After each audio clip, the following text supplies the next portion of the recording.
Hello and welcome to a brand new episode of Black, White, and Red All Over. I'm Victor Dandridge, the hardest working man in comics. Ryan Seymore, reigning king of Comic Town. Yeah, he is. What's up, man? This week, there were a lot of books. Yeah, but not a lot that was like... Yeah, not a lot of big punchers. Yeah. I don't know if that's like, kind of just where we are creatively or what. I mean, with this week being what it is, especially for DC, I was really hoping for something monumental that kind of, proves like, no, you guys are making a mistake with, all the changes that are going on. Don't know yet. Yeah, don't know. However, we got a couple of new books that I was excited to try out. Okay, so we have only one that's the same in honorable mentions. So where do you want to start? Well, I am now 2 issues behind on Empyre because I'm still waiting on a restock of the preview of last week's issue. Okay. Tell me about this week. So in this one, so I trying to understand exactly where we are in the Empyre scheme of things. So this is 5, right? Yep. There is only one more Empyre piece. Yep. But there's still a lot of fill-in pieces after the fact. So it's really weird because this reads like a midpoint in a weird sort of like, oh, snap, that's about to happen sort of way. Like some major things kind of happen, but it still feels like that midpoint twist spot where we still have a couple more issues where it all plays out. So the fact that it's within the series, only one left, I don't know how I feel about that. That kind of leaves me with a weird feeling, which is one of the reasons why it's on the honorable mention spot and not on the Acrylic, because I'm like, I don't know how I feel about that. How many tangential miniseries do you need to pick up on? Yes, in order for this to play. So, I don't know how I feel about it. I just really don't. So that's me. Yeah, I just miss the good old days, Ryan, where like Secret Wars, the first one, like they were tie-in issues, but the miniseries was that's all you needed. That's all you needed. Civil War. Yeah, you read the middle center thread and you're good. Yes, you had the tie-ins, Frontline, all those other things, but if you just read Civil War 1 through 7, great read. Yeah, still one of the best sellers. So I don't know. Why reinvent the wheel? Certainly not one that's not as successful. Yeah. Oh, this is a tough. Yeah. What do you got? All right. Well, we'll continue with the theme of the wheel. Okay. Devil's Highway #2 from AWA Upshot. Benjamin Percy, Brent Schoonover, Nick Filardi. It is the story of a young woman who has been away from her father and her family for a while. We kind of get glimpses of what she was doing while she was gone. And were they good things? If you're not the person being killed, maybe. I don't know, it depends, like which end of the gun you're on. And so she gets back. Her father's been killed, and she is trying to figure out what is going on. Why was he murdered? And at the same time, there is a serial killer that is hitting truck stops and hitting the professionals, the working ladies at these truck stops. Okay. And it is an amazing book. Like I'm just digging it. If you felt that girl with the dragon tattoo, she wasn't badass enough. Seriously? She's. First of all, whoever said that? Wow. All right. Really, really good. I mean, with the curling iron, though, the tattoo gun and the... Yeah. But all right. Yeah, I was wrong. Yeah, like thinking back, it was a little... Elizabeth was kind of ridiculously... She's up there. Yeah. All right. That's cool.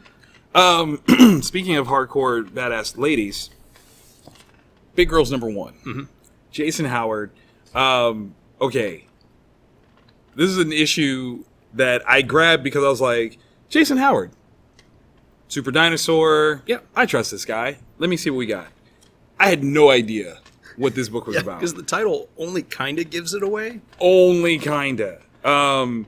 Because graphically on the cover, it's there and you still don't see it. Yeah. You still don't see it. Without spoiling, let me introduce you to this world that we're in. Presumably near future, where through some form of either biological warfare or something, we, the people, have unleashed a new occurrence on the populace where there's this mega gene, right? In ladies, it makes them grow gigantic. Okay. In boys, it makes them kaiju.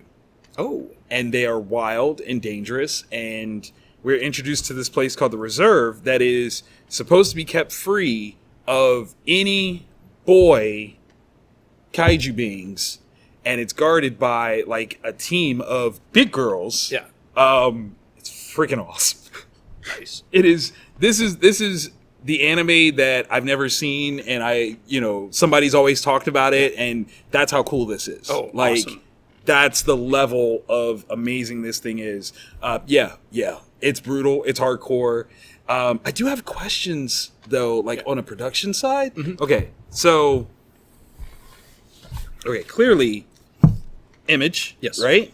But what it is not showcasing is Skybound. Interesting. So, considering that Jason already has a relationship with Kirkman, why is this not a Skybound book?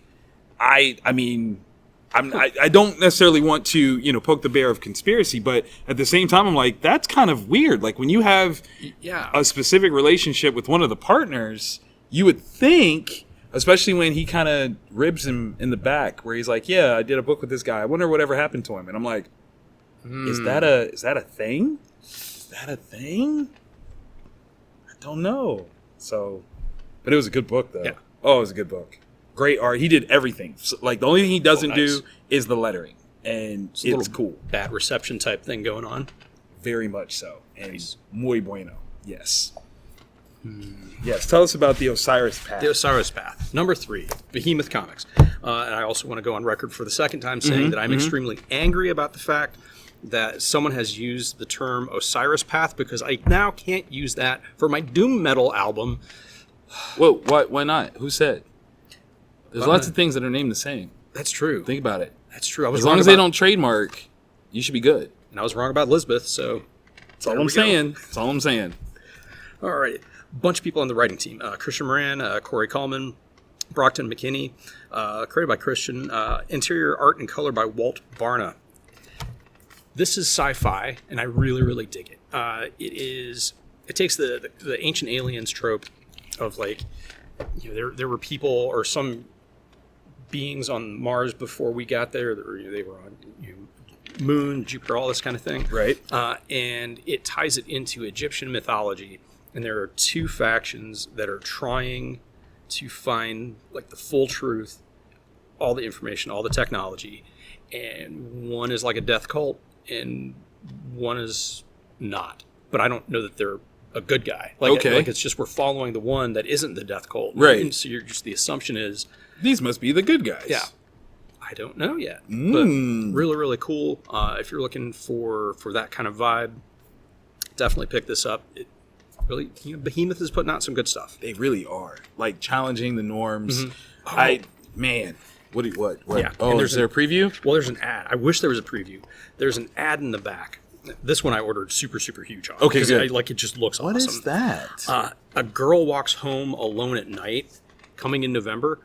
If you haven't watched the, I'm assuming it's based on the movie or ties into the movie. Yeah. If you haven't watched the movie, you owe it to yourself to, especially if you're a fan of vampires. Yeah, Middle Eastern vampire movie. Oh, I'm there. It's really, really cool. I am so there. Let's go.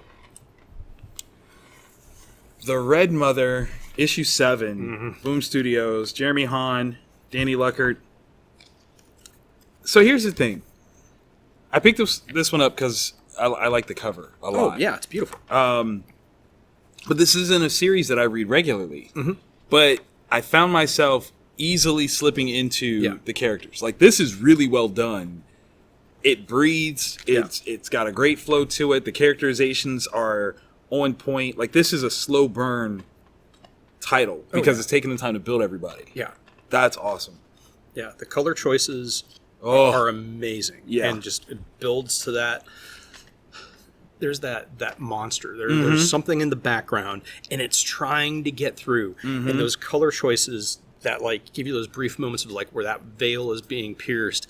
Yeah, it's just really, really awesome. Stellar. Absolutely stellar. If you haven't read any of it yet, it's a story about this woman tragic accident. Something more than likely supernatural happens. She ends up losing her eye, or well, ish. Now her eye does something more than it should, and yeah, sees beyond the veil. yeah. Yeah. And she's been hired to solve a puzzle or to help build a puzzle, and yeah, Dreams in the Witch House style, like from the Masters of Horror. That that one where there was like somebody who was trying to figure out math. Yeah, really, really cool. I highly enjoyed it, especially for someone that's not regularly reading it. Yeah. Really good. Really good. Very nice. All right, so moving on to the acrylic. What do we got? All three the same? I think all the three are the same. Yeah. Sweet. Where do you want to start, sir? I don't know. This one feels like it's building to something. Yes. This one sets a really cool foundation. Right? This one I don't know. We'll go there. Let's talk about it. Dark Knight's Death Metal #3. Scott Snyder, Greg Capullo. Jonathan Glapion, my guy. Okay. There is so much. Yeah, like the art is beautiful. Yes. Capullo does a masterful job of taking Snyder's concepts and turning them into visuals. There are some insanely cool concepts, and yeah, I'm definitely writing that word because the storyline feels like it's like, here's a cool idea, a cool concept, but there's nothing like it. I don't know how to describe it. Like, it's just good ideas, but the flow of the story is. I know what you mean. It's almost as though it's such a full world of ideas that there's not enough space in these pages for it all to breathe and live, and it's just giving it all to you in a way that's almost too much. It's almost too much, and it's kind of weird because obviously these guys have like a synonymous role with Batman, absolutely, and their love of Batman is fantastic. And I almost feel like it would have been great for DC to create an entire Batman line and just let them go for a few years. Yeah, just knock yourselves out. Yeah, like don't try to push all this into one story because it's so much bigger than one story.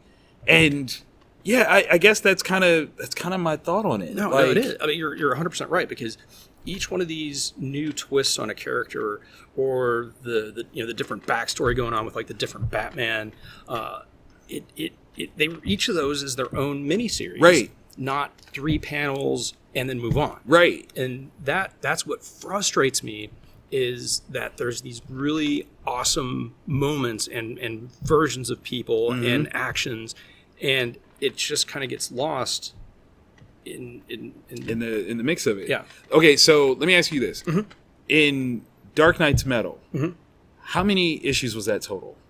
Was it 6? I think it was 6. Yeah. So here's my theory of what would have absolutely made this the most amazing miniseries of all time. Yeah. Especially as a Bat fan, if they were 9 to 12 issues. Okay. Right.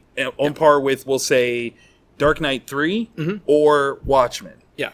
But if in the same vein of Dark Knight 3, they had the little mini books that actually gave you a little bit more in addition to it, that'd be awesome. I think that would have, that would give everything the room to breathe, and so we could really experience these things and love them. Yeah.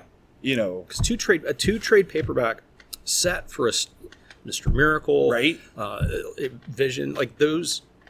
Keep going back to Tom King on that. But yeah, you can tell a story. Like, there's nothing that forces you to say it has to be 6 issues. Right. Let it breathe. Let it be a 12 issue. Yeah, yeah. Honestly, I mean, okay, maybe I'm going to get in trouble for saying this, but I would have rather seen either of these series play out in the 12-issue stint that Doomsday Clock had. Yeah. Because I think we would have gotten so much more. Yeah, a much better story. Yeah. Than Doomsday Clock, even because of how long it took and all that stuff. So, man, give Scott and Greg some room. Yeah, let them do. Yeah, because you've got in the previous issue you have the Dr. Manhattan version of Batman Who Laughs, right? And that's it. And then with this, you've got them breaking into that one place, right? And seeing there's so much. Yeah. Oh my, yeah. I mean when. That Atrocitus, I want a story. I want to know what that is. Yeah. where all does that come from? Like, even if it's something simple, like give us trading cards, like Marvel used to do, and tells us who these characters are. Anytime that there's a new bad character, let's put some trading cards in it. Like, I feel like that's my thing. I feel like if, and maybe this is part of the woes of DC right now, if they had really doubled down on what these guys are doing, if you're going to give them carte blanche to tell these stories, give them all the marketing tools possible so that they can tell the best story possible. Yeah. That's my thought. It's frustrating because it's so good. Like, there's so much potential. Yeah. So much potential. Like, I mean, I would love to see somebody dressed up as any of these different bad iterations with some meaning, with some purpose. The last time we had it was the Batman Who Laughs. Yeah.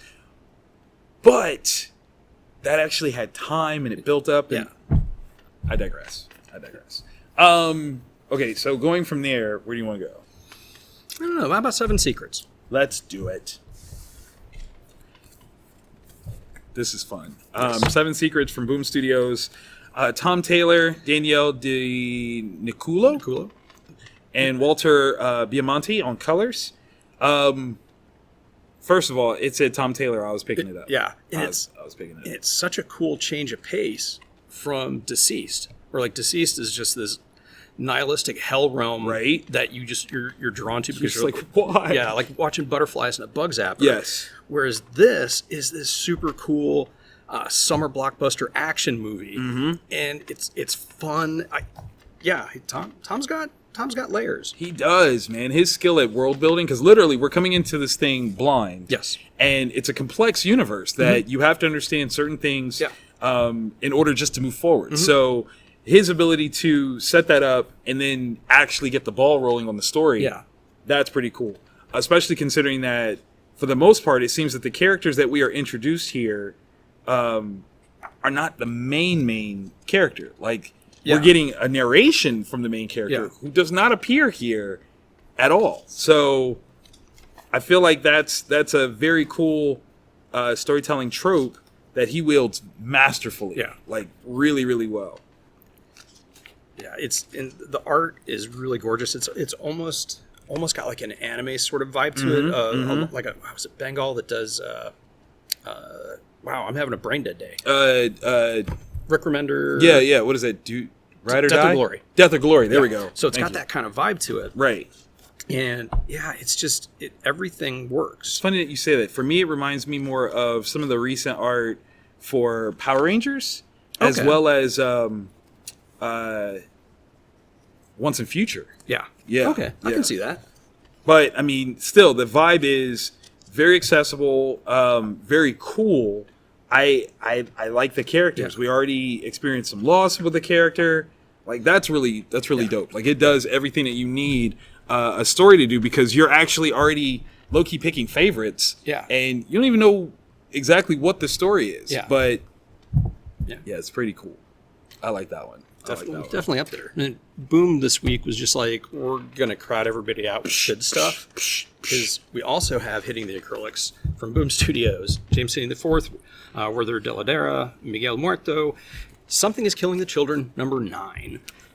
This series just keeps getting better. It is the best 80s pseudo monster horror flick I think I've ever seen. It's so cool. The characters all have like they all have a purpose. Yeah, you know what I mean? There's no extraneous character in there except for the ones that get killed by monsters. But at the same time, like, that's the point. Is they are supposed to get 86 by the bad things, but we get a little bit of an origin story, which that was cool. I still want to know, because Erica wears her hair in such a specific way. There has to be a reason. Something's got to be up with that eye. Something has to be. And she's always done it. Yeah. As you can see. Yeah. So there's other things going on. Yeah. Yeah. And again, Boom, why have you not released a run of Mass? They just Did they? They were on the final order cutoff last week. So we've ordered some. It finally popped up, and I was like, thank you for creating the masks. Yes.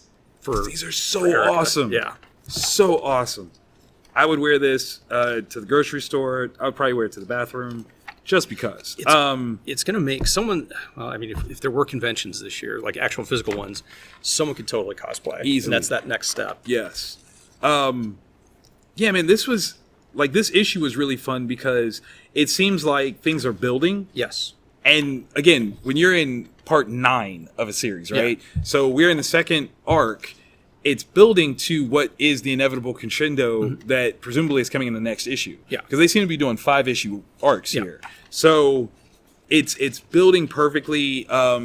The request, the sacrifice of all these different people is so dope. And what's amazing is that they remind you of one simple thing that you forget, and it is that they've shown you is that most people can't see the monsters. Yes.